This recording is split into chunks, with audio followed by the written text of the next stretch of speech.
তুমি যেটা করো না অন্যকে কেন তার আদেশ করো? আল্লাহ প্রশ্ন করেছেন, লিমা তাকুলুনা, লিমা প্রশ্ন করেছেন আল্লাহ, লিমা তাকুলুনা মা লা তাফআলুন, তুমি যেটা করো না অন্যকে কেন তার আদেশ করো?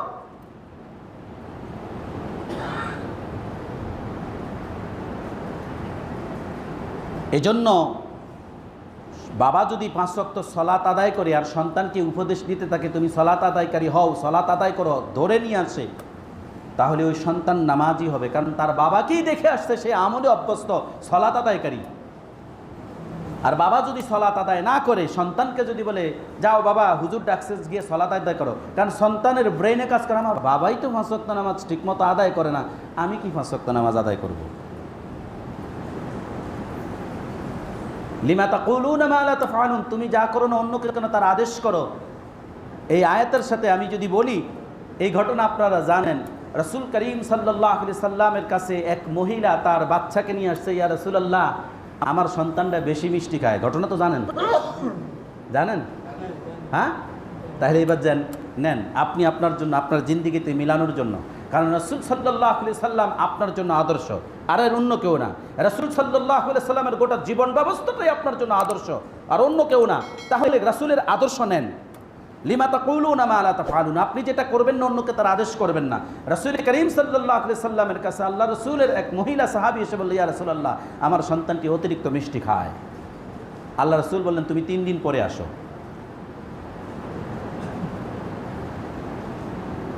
এই 3 দিন পর্যন্ত আল্লাহর নবী সাল্লাল্লাহু আলাইহি ওয়াসাল্লাম কি করে ওই বাচ্চাকে তাৎক্ষণিক বলবেন যে তুমি মিষ্টি খেও না, কারণ আল্লাহ রাসূল তো মিষ্টি বেশি পছন্দ করেন।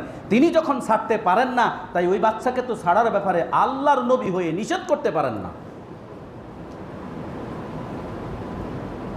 কথা বুঝাইতে পারিনি? হ্যাঁ, আল্লাহর নবী সাল্লাল্লাহু আলাইহি ওয়াসাল্লাম 3 দিন পর্যন্ত মিষ্টি গ্রহণ করেননি।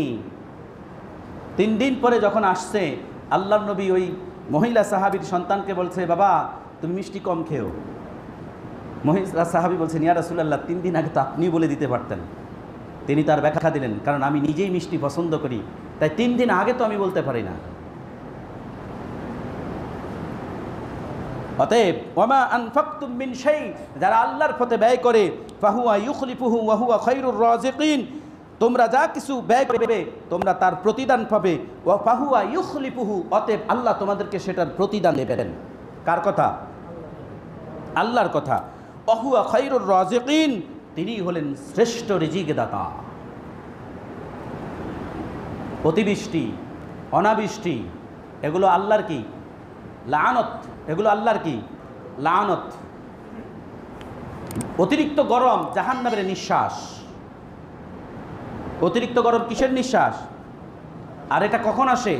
যহরাল ফাসাদু ফিল বাররি ওয়াল বাহরি বিমা কাসাবাত আইদিন নাস, জল এবং স্থলে যখন তোমাদের উপর কোনো মুসিবত আসে, আইদিন নাস এগুলো তোমাদের নিজেদের হাতের কামাই, হাতের অর্জন।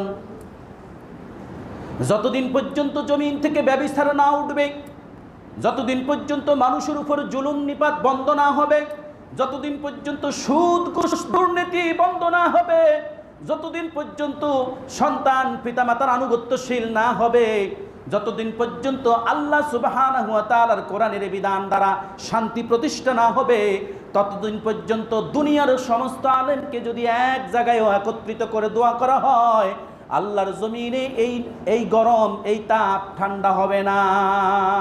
তিনি যতদিন চাইবেন বান্দাকে এই গরম দিয়ে শাস্তি দেওয়ার ততদিন দিবেন। তিনি যখন চাইবেন এই বান্দাকে এই শাস্তি উঠিয়ে নিয়ে শান্তি দিবেন, তার ইচ্ছায় তিনি আবার শান্তি দান করতে পারেন।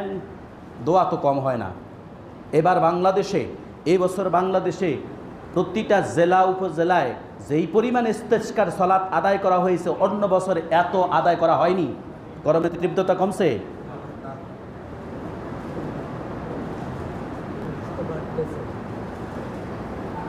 প্রত্যেকটা মানুষ তার নিজের জায়গার থেকে প্রতিদিন, প্রতি মুহূর্ত, প্রতি মিনিট, প্রতি সেকেন্ডে কোনো না কোনো পাপের সাথে, কোনো না কোনো জুলুমের সাথে সে লেগেই রয়েছে। একটা পাপ তো লেগেই রয়েছে, চোখের জিনা, মুখের জিনা, পায়ের জিনা, এটা লেগেই রয়েছে। কি এটা থেকে বিরত থাকতে পারছেন? রাস্তাঘাটে বের হলে কিভাবে আপনি আল্লাহ সুবহানাহু ওয়া তাআলার এই পাপ থেকে শান্তি পাবেন, নাজাত পাবেন? কারণ আপনি নিজেই তো জুলুমের মধ্যে নিপতিত।